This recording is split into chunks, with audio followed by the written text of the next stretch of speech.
Hello there, my dear friends. This is your teacher Anis from the Dolphin platform, and this is the fourth lesson of the 12th unit, The Culture Shock.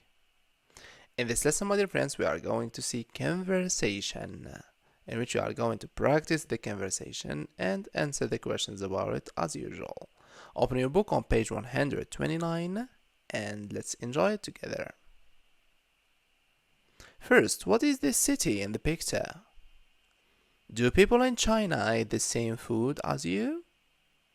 What do they often eat with? What else do you know about Chinese customs? Let's have a fruitful discussion on the live session. And now, let's enjoy the following conversation between Will and Edgard. 8. Conversation. So, what's it like living and working in China? Well, to be honest, in today's globalized world, there isn't really all that much difference anymore, especially in big cities like Shanghai, where I'm based. There's a lot of traffic, crowded subways and buses, tall skyscrapers, and modern shopping malls just like in other large cities around the world. Have any differences struck you?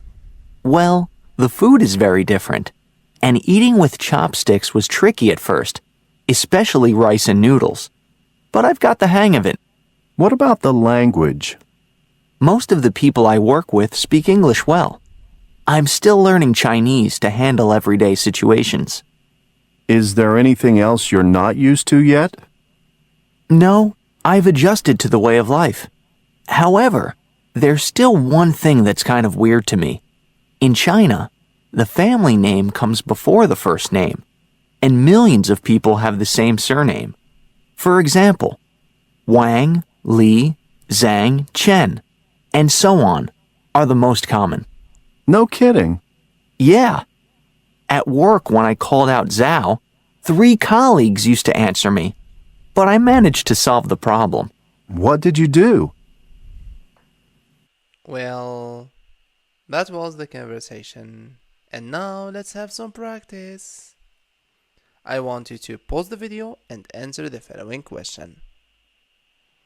And these are my answers. What things does Edgard say are the same in Shanghai? There is a lot of traffic, crowded buses, tall buildings, and modern shopping malls.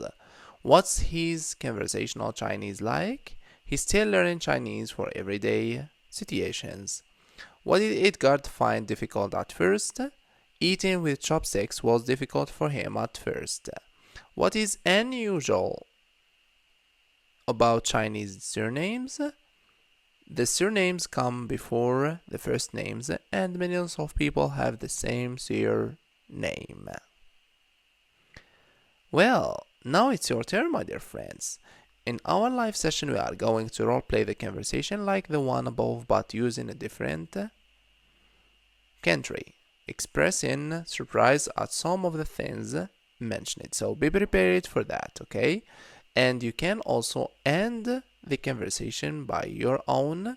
So, what do you think Edgard answers? I found out this first name of each one, or together we came up with a Western name for each John, George, or Joe, or I left my workstation and went and talked to each one. Basically, for me, I found out the first name of each one. It's better. And for further practice, open your book on page 249 and read the text and answer the questions. You can always go back to the end of the video to check your answers. And these are the answers. That's everything for now. See you on the live session.